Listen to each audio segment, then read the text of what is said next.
अपनी एनर्जी को बचाओ, सही जगह खर्च करो।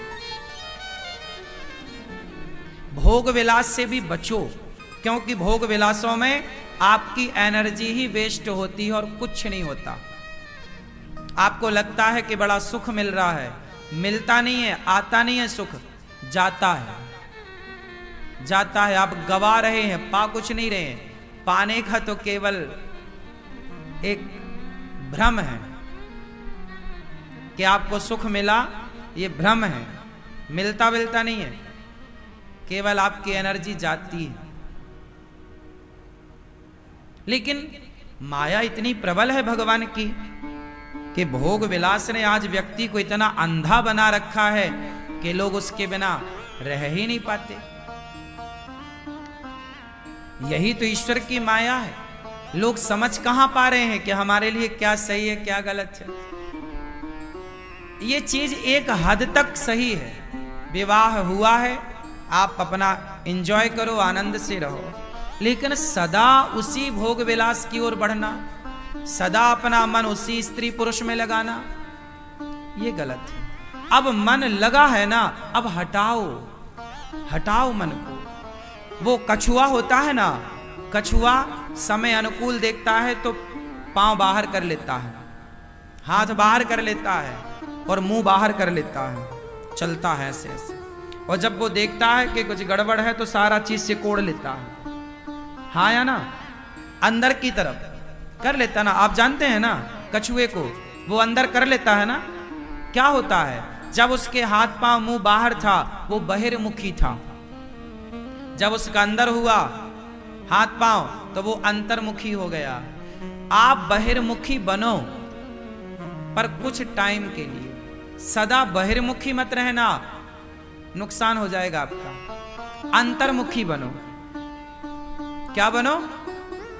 जोर से, अंतर्मुखी। अब ना बेटा ऐसा है कि थोड़ा समेटो अपनी इच्छाओं को।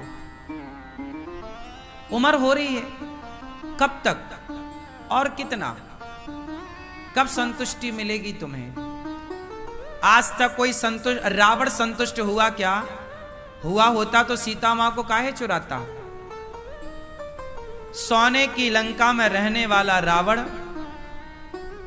रावण की पत्नी मंदोदरी तो है, लेकिन मंदोदरी के अतिरिक्त हजारों पत्नियां हैं रावण की। किसी को भी उठा लाता है, किसी के भी साथ दुराचार करता है। उसने करोड़ों बार भोग विलास का काम किया होगा, लेकिन इतना करोड़ों बार वो सुख लेने के बाद भी क्या उस रावण का पेट भरा? भर गया होता तो सीता मां को काहे चुराता? तो जब पेट भरता ही नहीं है तो पेट भरने के पीछे भाग काहे रहे हो? इसलिए पेट किसी का भरा हो तो उसका नाम बताओ, तुम्हारा भर जाएगा। इसलिए समझदारी यही है कि मन को धीरे से सबसे निकालो और आप निकाल कर भगवान के चरणों में अपने मन को समर्पित कर दो। धीरे धीरे कछुए की तरह अंतर्मुखी बनो। अब बहिर्मुखी बहुत हो गया, गई बहुत थोड़ी रही। नारायण अब चेत, अब तो चेत जा। काल चिरैया चुग रही, निस दिन आयु खेत। बहुत चली गई, अब बची है, उसे भगवान में लगाओ। अपनी शक्ति को समाज की सेवा में लगाओ, अपनी एनर्जी को दीन दुखियों की सेवा में लगाओ। जो ईश्वर, देखो ये शक्ति ना क्षीण हो रही है रोज। आप 25 साल के हो ना, एनर्जी से भरे हो। 30 साल के हो ना, एनर्जी से भरे हो। 35 साल के हो ना, एनर्जी थोड़ा कम हो गई। 40 साल के हो ना, थोड़ी एनर्जी और कम हो गई। 50 साल के हो ना, एनर्जी आधी हो गई। 60 साल के हुए ना, एनर्जी बिल्कुल 75% घट गई, 25 बची। आप 80 के हुए ना, एनर्जी और कम। 90 के हुए ना, एनर्जी 10-5% रह गई, अब कुछ नहीं है। एक धक्का मार देगा कोई, लुढ़क जाओगे। ये प्रकृति ऐसे बनाती है, हमें डिजाइन करती है, समझो ना। समय के साथ आप कमजोर पड़ते हैं। अब आप जितने लोग यहां बैठे हैं, अब आप सब बच्चों को छोड़ करके 25 साल के आप हैं तो आप स्थिर हैं। 25 से मतलब 20 से लेकर 35 साल तक खूब एनर्जी होती है। बात सही है कि गलत है? इसी एनर्जी का सदुपयोग करना होता है। ये जो 25 साल से 35 साल की जो जवानी की एनर्जी है, यदि बच्चे इसी एनर्जी को सही दिशा में खर्च करने लग जाएं, कामयाबी में खर्च करने लग जाएं, सफलता में, तो ये सफल हो जाएंगे। और 35 के बाद तो फिर प्लस नहीं होता, हाँ या ना? 35 के बाद माइनस होगा। 40 में जाओगे, प्लस कभी नहीं हो सकता। जो ताकत आपके अंदर 25 से 30 साल के बीच में थी, वो एनर्जी 40 से 50 के बीच में हो ही नहीं सकती। क्या संभव है? उत्तर दो। फिर ईश्वर ने सबको जो प्राइम टाइम दे रखा है ना, वो 25, 20 से 35, 15 साल मानो आप। क्यों जी? यही है आपका जीवन, 15 साल का। उसके बाद 20 साल के पहले तो बच्चा बच्चा होता है और 35 साल के बाद हाँफने लग जाता है। तो ये 25 साल हैं आपके जीवन के, यही बिंदास ये जीवन है। इसके बाद तो फिर भार है। मैंने अपने 20 साल की आयु से लेकर अभी 33 साल का हूं, मैंने अपना सारा जो एनर्जी है, जो शक्ति है, वो सारी शक्ति समाज की सेवा में लगा दी। मेरी एनर्जी कहां लग रही है? मैंने अपनी शक्ति कहां खर्च की? सेवा में। और मेरी उम्र के बच्चे अपनी ताकत, अपनी शक्ति, अपनी एनर्जी कहां खर्च कर रहे हैं?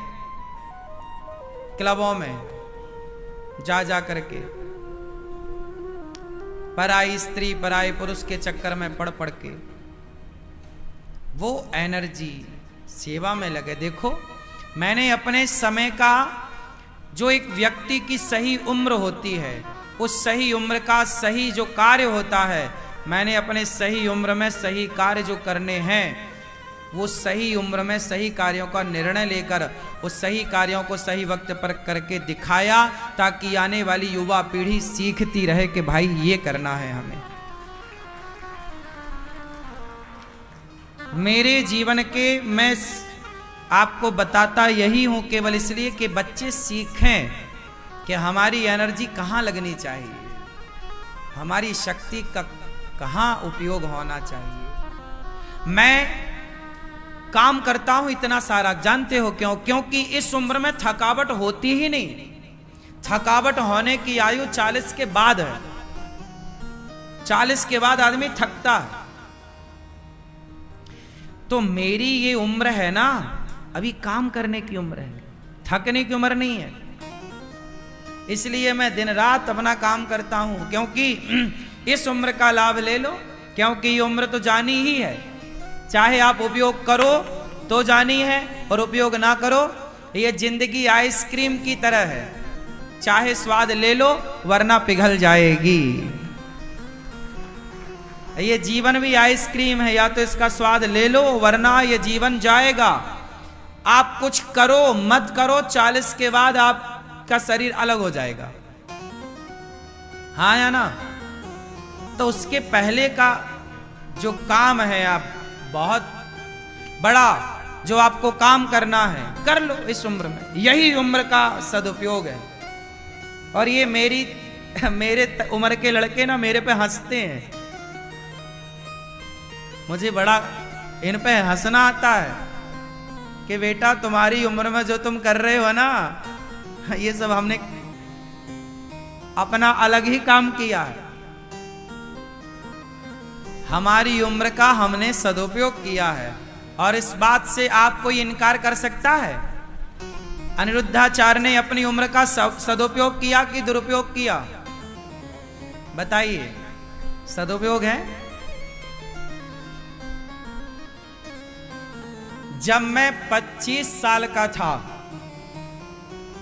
तब मैंने वृद्धाश्रम बनाने का निर्णय लिया था, और आज 33 साल की उम्र में आते आते वो जो निर्णय थे, जो सपना था, वो सारा साकार हो गया। कितने साल में? 25 से आप देख लो, 8 साल हुआ।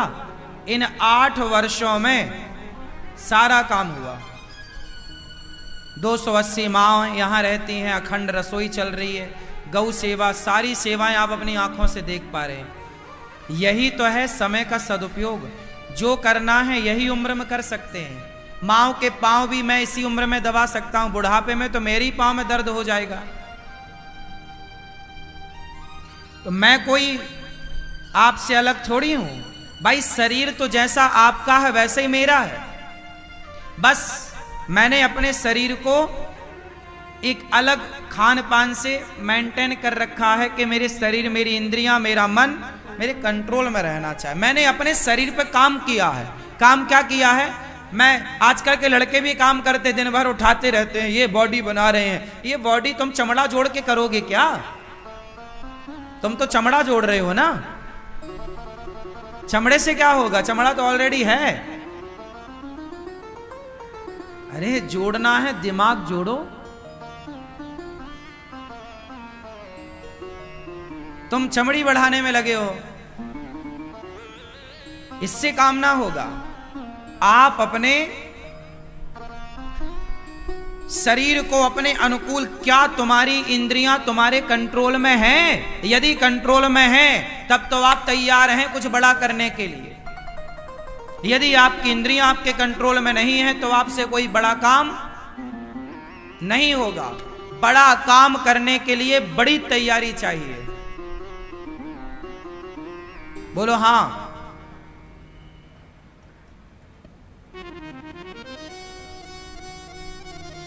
आजकल के लड़के शादी करते हैं, सीधा हनीमून में निकलते हैं। हाँ या ना? महीने 2 महीने तो पता ही नहीं होता कहां होते हैं। मेरा विवाह जब हुआ तो मेरे विवाह के पहले कथा लग चुकी थी, तारीख में दे चुका था कि आपके यहाँ के मैं कथा करूंगा। उस समय मैं गांव में जा करके कथाएं करता था। तो मेरे विवाह के पहले कथा लग चुकी थी, उसके बाद विवाह की तारीख फाइनल हुई। तो विवाह हुआ और विवाह के चौथे दिन मुझे जाना था। हाथ की मेहंदी नहीं छूटी, मैं अपने काम के लिए निकल गया। विवाह के कुछ ही दिनों में मैंने अपने काम को सबसे ऊपर रखा है। काम सबसे पहले। काम जब आप काम को सर्वोपरि रखते हैं तो वह काम आपको कामयाब कर देता है, सफल बना देता है। काम को आप फर्स्ट में रखिए। परिवार को भी आप रखिए, पर परिवार, यदि मैं काम और परिवार दोनों में यदि तुलना करूं तो परिवार को पहले रखना चाहिए। लेकिन मैं आपको सिर्फ ये बात बताना चाह रहा हूं कि मेरे जीवन में मैंने जिस उम्र में आज के लड़के अपना ऐशो आराम की जिंदगी में विश्वास करते हैं, उस समय मैंने सारे ऐशो आराम छोड़ के और अपनी मेहनत में ध्यान रखा, काम में ध्यान रखा। आज आप सबको अनिरुद्धाचार्य की सफलता दिख रही होगी, लेकिन अनिरुद्धाचार्य की सफलता के पीछे, इतने बड़े काम के पीछे जो संघर्ष है, जो मेहनत है, उसे देखने वाले लोग कम होते हैं। उसके पीछे की जो तपस्या है, उसके पीछे का जो त्याग है, उसके पीछे का जो बलिदान है, वो नहीं दिखता। जब आप इतना तपने को तैयार होंगे तब सफलताएं कदम चूमेंगी। सब कुछ करना पड़ता है। मुझे काम करने में कोई शर्म नहीं आती। मैं झाड़ू भी लगा लेता हूं, मुझे कोई शर्म नहीं है। मैं पोंछा भी लगा लेता हूं, मुझे कोई शर्म नहीं है। मैं भोजन बना भी लेता हूं, मुझे कोई शर्म नहीं है। मैं बर्तन भी धुल लेता हूं, मुझे कोई शर्म नहीं है। मैं अपनी माँ की साड़ी भी धुल सकता हूं, मुझे कोई शर्म नहीं है। मैं अपने पिता के पांव में तेल लगाकर मालिश भी कर सकता हूं, कोई शर्म नहीं है। मैं वृद्ध माओं के पांव दबाता हूं, मुझे कोई शर्म नहीं है। मेहनत करने में, काम करने में क्या शर्म। बेईमानी करने में मुझे लाज आती है, मैं बेईमानी नहीं करता। चोरी करने में शर्म आती है, गलत काम करने में शर्म आओ, अच्छे काम करने में क्या शर्म। मुझे कोई भला काम करने में लाज नहीं आती। मैं सारे काम करने को, मैं नाली तक साफ कर लेता हूं। कबाड़ है,